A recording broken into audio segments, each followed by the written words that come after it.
Selamat datang kembali di Misteri Official. Jangan lupa subscribe, like, dan jangan lupa aktifkan tombol loncengnya. Pohon bambu.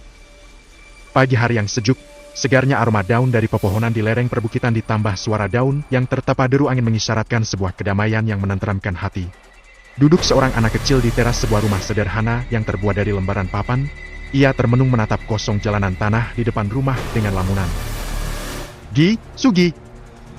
panggil neneknya yang ia panggil dengan sebutan Uti. "Iya, Ti?" jawab Sugi. "Ini hari Minggu nggak nyuci sepatu kamu, Gi?" tanya Utinya. "Iya, Ti," jawab Sugiono yang biasa dipanggil Sugi, seraya beranjak bangkit berdiri dari lamunannya. "Pagi-pagi kok sudah bengong? Masih kecil mikirin apa di gigi?" gerutu Utinya. "Mama kapan pulang ya, Ti? Gimana ini udah mau ujian belum lunasin bayaran sekolah? Nanti aku daftar SMP-nya gimana, Ti?" tanya Sugi. Utinya terdiam tidak menjawab, hanya menahan kesedihan dan melamun sambil menghidupkan api seraya meniup-niup bara api di luung tempat masak. Perceraian anaknya membuatnya harus mengurus Sugi cucunya seorang diri. Kedua orang tua Sugi bercerai lantaran ayah Sugi ketahuan selingkuh dengan biduan dari desa sebelah. Ibu Sugi yang marah lantas menceraikannya. Waktu itu Sugi masih berusia 5 tahun. Setelah perceraian itu Sugi dan ibunya pindah dan tinggal di rumah neneknya di sebuah desa di lereng Gunung Lawu. Keadaan desa yang sepi dan tertinggal yang hanya mengandalkan hasil bumi terutama sayuran, memaksa ibu Sugi untuk pergi merantau bekerja. Meninggalkan Sugi yang masih berusia 8 tahun, kelas 2 sekolah dasar bersama neneknya. Sudah 4 tahun lamanya ibunya pergi merantau tetapi tak kunjung pulang. Sekarang Sugi sudah kelas 6 SD. Sugi selalu menanyakan perihal tentang ibunya kepada sang nenek, tetapi neneknya tidak pernah menjawab. Hanya raut wajah kesedihan yang tampak di mata neneknya. Pagi itu Sugi yang sedang menjemur sepatunya di atas genting rumah, tiba-tiba ia dipanggil oleh tetangganya. "Yutimu ada?" tanya Bude Sumi tetangganya. "Ada, Bude lagi masak di pawon dapur," jawab Sugi. "Lagi masak ya, Lei?" "Iya, Bude. Ini Lei kasih Yutimu, singkong dari kebun." "Oh ya, makasih, Bude." Boleh dibilang keadaan Sugi dan neneknya banyak dibantu dan dikasihani warga setempat. Banyak yang iba dengan keadaan Sugi dan Utinya, dan tidak sedikit yang merasa jengkel dan marah terhadap ibunya yang tak kunjung pulang. Bahkan tak pernah sekalipun mengirimkan uang semenjak meninggalkan Sugi. Sugi anak yang sopan sekaligus pemalu, penyendiri, dan minder. Hari libur seperti ini, biasanya Sugi membantu Uti di kebun kecil Utinya, yang berada tidak jauh dari rumah. Kebun sayuran kol sumber mata pencaharian Uti satu-satunya. Kalau ada yang membutuhkan jasa memijit, itulah pekerjaan sampingan Utinya. Hari mulai sore. "Ji, udah mau sore, cari kayu bakar sana, habis itu langsung pulang. Uti nyelesain ini bentar," perintah Utinya seraya mencabut rumput gulma di sekitar tanaman kol miliknya. Sugi lalu beranjak menuruti perintah Utinya. Langit sore itu terasa begitu gelap padahal masih sekitar pukul 5 sore. Sugi lalu pergi naik sedikit ke atas lereng bukit. Ia ingat di sana ada banyak rumpun pohon bambu, pasti banyak ranting bambu yang kering bisa untuk memasak, pikirnya. Kerimbunan rumpun pepohonan bambu membuat suasana di bawahnya menjadi agak gelap. Sugi yang notabene takut dengan ular berusaha tidak terlalu mendekati pohon bambu itu. Ia hanya di sekitarnya saja. Dan mengambil hanya yang sudah jatuh, karena dia memang tidak membawa golok. Setelah terkumpul dia bingung mengikatnya menggunakan apa. Dia menoleh di mencari sesuatu di sekitarnya untuk mengikat, tetapi tidak ada pohon pisang. Lalu dia berusaha memberanikan diri mendekati pohon bambu untuk mencari bambu muda dan kecil yang bisa digunakan untuk mengikat. Di tengah rimbunan pohon bambu Sugi dikejutkan oleh satu batang bambu yang menyala-nyala seperti bara api. "Itu apa?" gumannya. "Tidak ada asap kalau memang itu terbakar," pikirnya. Lalu ia teringat cerita neneknya tentang nama sebuah hantu, Banespati. Apa ini, pikir Sugi. Karena takut dia lalu lari bergegas meninggalkan pohon bambu tersebut dan ranting yang sudah dikumpulkannya. Sugi yang tergolong orang tak mampu, rumahnya tidak ada listrik, hanya dibantu tetangganya satu lampu saja di ruang tengah. Bukannya pelit, jarak rumah ke rumah memang cukup jauh dan daya di tiap rumah hanya 900 watt. Jadi kalau bantu banyak bisa jepret tidak kuat, begitulah alasan tetangganya. Walaupun begitu Uti tetap bersyukur ada penerangan buat belajar Sugi. "Ji, kamu gak ngaji?" tanya Utinya. "Nyalati takut." Takut kenapa?" "Tadi pas aku nyari kayu bakar aku lihat hantu, Ti." "Hantu gimana, Gi?" "Ada pohon bambu yang menyala-nyala seperti terbakar, tapi gak kebakar di atas lereng sana." "Salah lihat mungkin kamu, Gi. Bukannya itu yang Uti bilang Banespati ya?" tanya Sugi. "Ya gak tahu, bisa jadi iya bisa jadi bukan. Ya udah, besok jangan cari kayu di situ lagi," kau tegur Utinya. "Iya, Ti." Di pagi yang cerah Sugi berpamitan ke utinya naik sekolah. Sekolahnya lumayan jauh sekitar 2 km di bawah lereng bukit. Bukan masalah bagi Sugi untuk berangkat karena jalannya yang menurun. Hanya saja pulangnya yang melelahkan harus menaiki bukit. Selama perjalanan ia terus memandangi pohon bambu di atas bukit. Nanti pulang sekolah saya ke situ lagi pengen lihat apa masih kebakar pohon bambu itu ya, pikirnya. Setelah sampai di sekolah upacara bendera dimulai dan murid-murid pun berkumpul di lapangan upacara. Terlihat Sugi ada di barisan paling depan lapangan upacara itu. Karena ia selalu dihukum karena tidak memakai topi dan dasi. Memang dia tidak punya dan tidak pernah membeli karena memang tidak punya uang untuk membelinya. Seragamnya saat ini pun pemberian tetangga bekas anaknya. Setelah upacara selesai Sugi langsung berlari menuju kelasnya. "Di kamu nanti SMP-nya mau di mana?" tanya Tiara teman sekelasnya yang akrab dipanggil Ara. "Nggak tahu Ra, gak lanjut mungkin." "Lah kok gak lanjut Gi? Sayang kan? Kamu lo pinter." Sugi tergolong anak yang lumayan cerdas, ia selalu peringkat 3 besar dari kelas pertama. "Ya mau gimana lagi Ra, walaupun ada dana bos, kukira dapat duit gak taunya cuma untuk dipotong biaya SPP aja. Biaya daftar sekolahnya gimana, seragam buku, topi aja aku gak bisa beli Ra," ujar Sugi. Tiara hanya bisa menghela nafas. Lalu terdengar langkah sepatu memasuki ruang kelas. "Assalamualaikum anak-anak," sapa seorang guru kepada muridnya. "Waalaikumsalam Rabliwer, WB," jawab murid serentak. Pagi itu kegiatan belajar pun dimulai seperti hari-hari biasanya, di desa terpencil di lereng Gunung Lawu bernama Desa Gondosuli Kecamatan Tawangmangu Kabupaten Karanganyar. Dengan kabut yang masih terlihat dan cuaca dingin anak-anak tetap bersemangat belajar seperti biasanya. "Anak-anak, sekolah akan mengadakan karya wisata ke pemandian air Cipanas. Siapa yang mau mendaftar langsung ke ibu ya? Biayanya murah cuma 80.000. Bilang ke orang tuanya ya," ucap bu guru. "Ih, ya bu," jawab murid-murid. Teng, teng, teng, bunyi lonceng sekolah pertanda waktu pulang telah tiba. "Siapa yang bisa jawab pertanyaan ibu pulang pertama?" tantang bu guru kepada muridnya. "Di manakah letak pemandian air panas Cipanas?" tanya bu guru. Tiara mengacungkan jari dan menjawab. "Jawa Barat bu," jawab Tiara. "Benar tapi kurang tepat, ada yang bisa jawab?" Sugi langsung mengacungkan jarinya dan menjawab. "Garut bu." "Benar sekali Sugi," kata ibu guru. Anak-anak langsung berhamburan pulang sekolah. Siang hari yang masih berkabut dengan cuaca mendung dan dinginnya suasana desa di lereng Gunung Lawu. Sugi bergegas meninggalkan sekolah. Tetapi ia tidak pulang. Ia menuju pohon bambu yang kemarin ia lihat keanehan di situ. Ia ingin memastikan apakah masih ada pohon yang menyala itu, pikirnya. Ia melewati kebun utinya untuk mengambil sebuah parang di gubuk yang ada di kebun utinya. Biasanya siang begini utinya sudah pulang dari kebun, pikirnya. Setelah dia mengambil sebuah parang dan dimasukkan ke dalam tasnya, ia pun bergegas menuju pohon bambu itu. Semilir angin dan suara derik pohon bambu yang tertepa angin membuat suasana menjadi lebih mencekam. Sugi memperhatikan bambu yang menyala kemarin di mana letaknya ya, pikirnya, sambil memperhatikan tiap ruas pohon bambu. Seingatnya ada di tengah. Tetapi sekarang tidak ada bambu yang menyala, semua terlihat biasa saja. Yang mana ya? Kayaknya antara 3 ruas batang yang itu, guman Sugi. Ia lalu membuka tas dan mengeluarkan parang yang sudah dibawanya. Dengan penuh hati-hati ia memasuki ke tengah pohon bambu melalui celah sempit batang bambu lainnya. Dipegangnya batang bambu yang ia perkirakan kemarin. Dengan celah yang sempit, ia berusaha menebangnya. Krik-bruk, satu batang tumbang, ditariknya batang tersebut keluar dari rumpun. Diperhatikannya tidak ada apa-apa pada batang ini, gumanya. Lalu dia menebang lagi, sampai 3 batang yang ia tebang yang sudah ia perkirakan. Di antara batang itulah kemarin ia melihat bara yang menyala. Tetapi sekarang dilihatnya hanya bambu biasa. Sudah capek-capek ternyata gak ada apa-apa, gumanya. Mau buat apa ini sudah ditebang, gumanya. Lalu Sugi pun memotong ketiga ruas bambu tersebut menjadi kecil-kecil ukuran 1 meter, agar dia mudah membawanya pulang untuk dijadikan kayu bakar atau dibuat kandang ayam, pikirnya. Di bambu terakhir yang ia potong terdengar suara. Dari dalam bambu itu, seperti ada kelereng dalam bambu tersebut. Sugi lantas mengocak bambu tersebut, benar saja, ada isinya. Di belalah bambu itu olehnya terlihat ada 3 batu kecil seukuran gundu, yang berbeda warna masing-masing, berwarna merah, hijau, dan hitam. Dipeganglah batu itu oleh Sugi. Batu apa ini, pikirnya. Bagus sih warnanya, pikir Sugi. Kok ada di dalam bambu? Bagaimana orang memasukkannya, pikirnya waktu itu.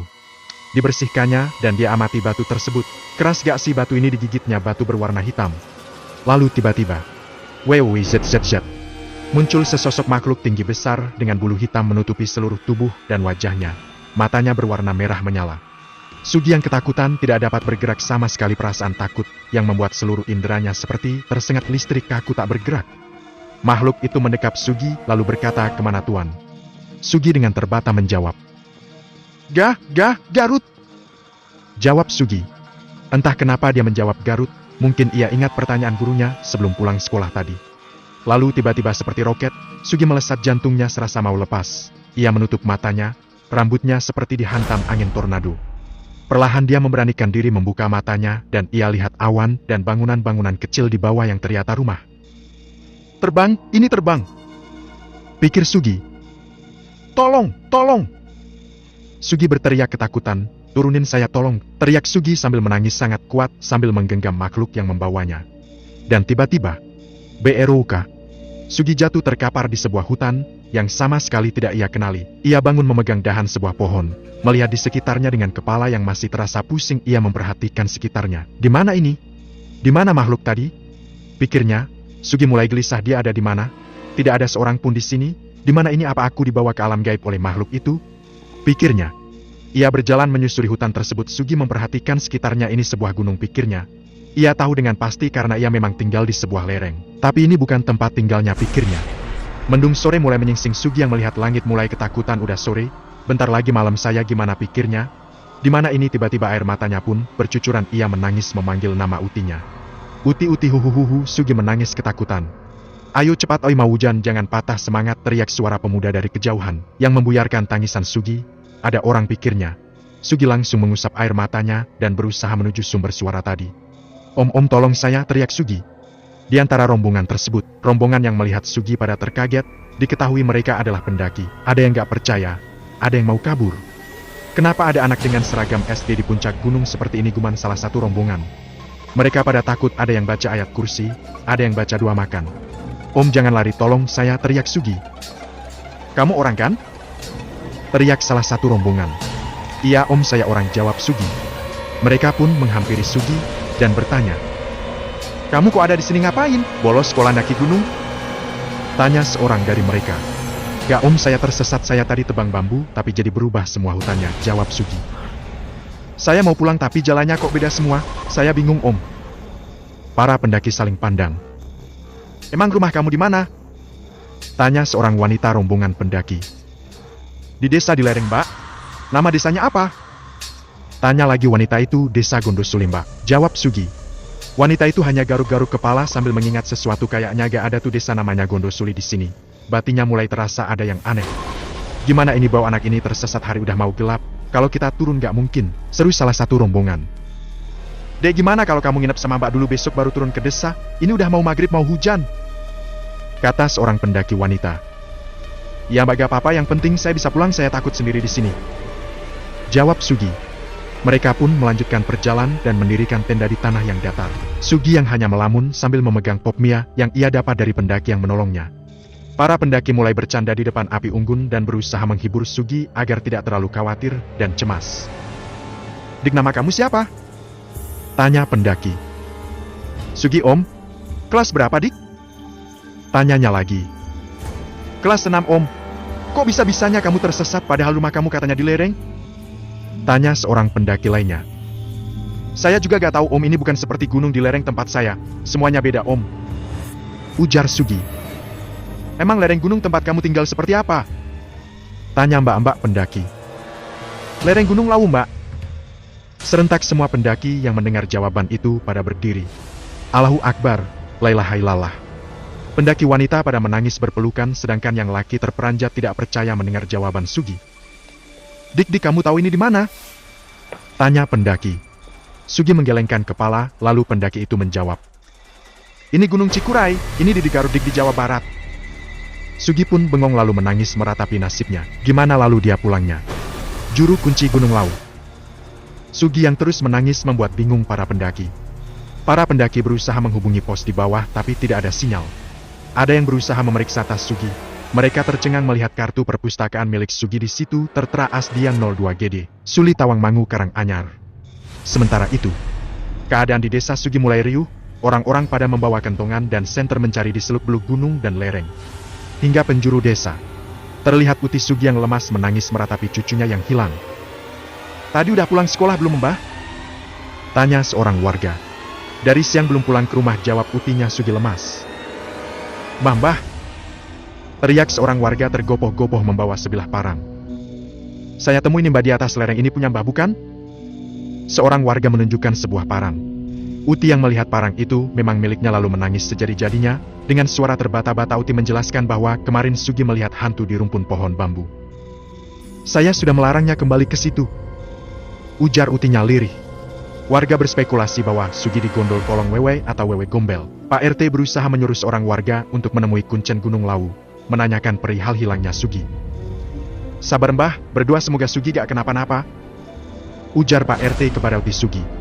Di lain sisi gunung lainnya, tepatnya di Gunung Cikuray, Sugi yang masih terisak sambil menggenggam segelas teh hangat. Mulai sadar bahwa dia dibawa terbang oleh makhluk besar berbulu tadi, tapi dia enggan menjelaskan kepada para pendaki.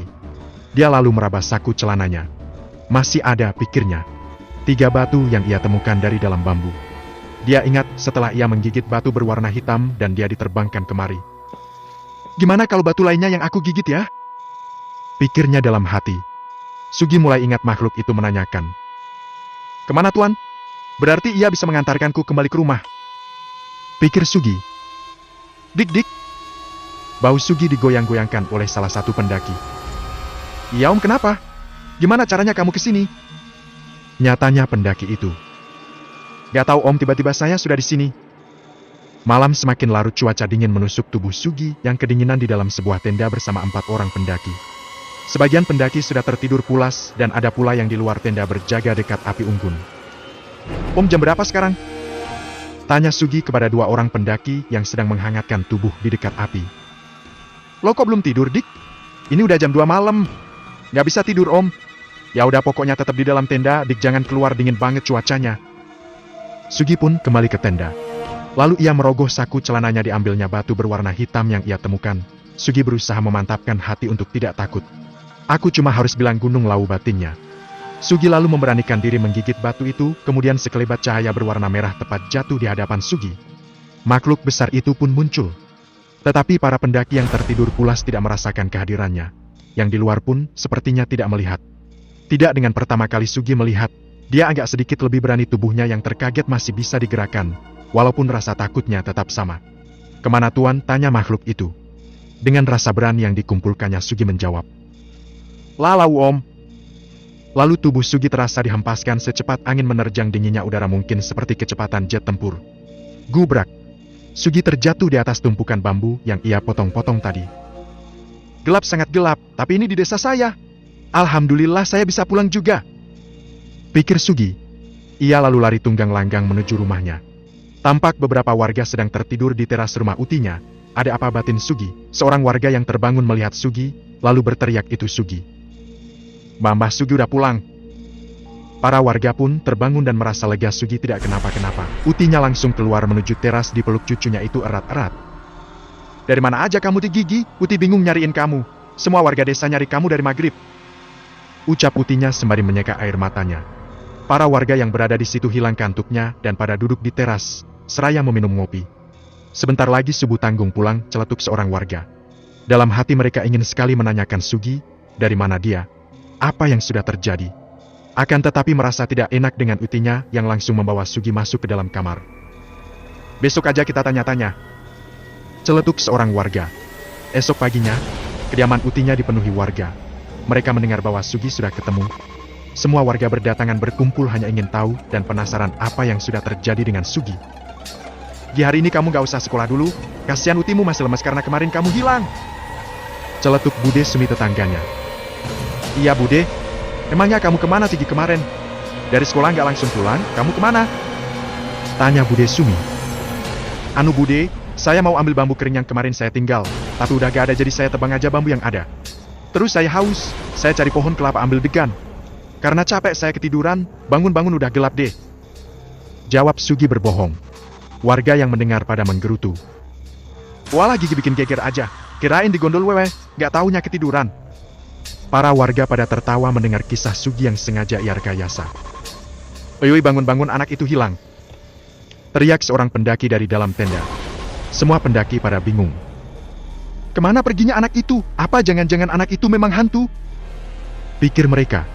Kejadian itu membuat mereka bingung, lalu mereka membuat kopi dan mengabaikan apa yang sudah terjadi. Yang penting kita gak kenapa-napa, ungkap salah seorang pendaki.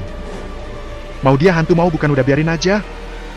Di sore hari di hari yang sama rumah Uti Sugi kedatangan Pak RT dan seorang lelaki yang sudah cukup tua, dia adalah Kuncen Gunung Lawu. Mbah Daryo begitu para warga memanggilnya. Gigi! Panggil Utinya dari ruang tamu. Iya Ti, ada apa Ti? Sini ada Pak RT sama Mbah Daryo pengen ngomong sama kamu. Sugi pun menyalami mereka lalu duduk di dekat Utinya. Ini mbak anaknya, ucap Pak RT ke Mbah Daryo, seraya menunjuk Sugi dengan jempolnya. Namamu Sugi Ale? Tanya Mbah Daryo. Iya mbah, ada yang mau kamu ceritain gak sama mbah? Sugi tidak menjawab, ia memandang Utinya, lalu Utinya berucap. Ceritain aja Le gimana kejadiannya sama Mbah Daryo. Takutnya kamu diganggu makhluk halus, apa gimana kita kan gak tahu. Ujar Utinya menjelaskan ke Sugi. Sugi terdiam lalu menggelengkan kepalanya. Saya gak kenapa-napa kok mbah, saya gak diganggu. Oh ya udah kalau gitu, ucap Mbah Daryo sembari tersenyum mengelus-elus janggutnya. Mereka lalu mengobrol santai seperti tidak terjadi apa-apa. Mbah Daryo yang notabene adalah juru kunci Gunung Lawu sedikit banyak mengerti akan hal-hal gaib yang terjadi sekitaran Gunung Lawu. Sore kian redup, hari sebentar lagi gelap. Sebelum pulang Mbah Daryo berucap ke Utinya Sugi. Gak terjadi apa-apa, cucumu dihormati seluruh penghuni Lawu. Ujar Mbah Daryo. Yang membuat Sugi bingung, dan Utinya yang agak kaget. Wanita cantik berkebaya. Sekian dulu cerita dari saya, kita lanjutkan kembali di part selanjutnya. Jangan lupa terus dukung Misteri Official. Like dan subscribe, terima kasih, salam merinding.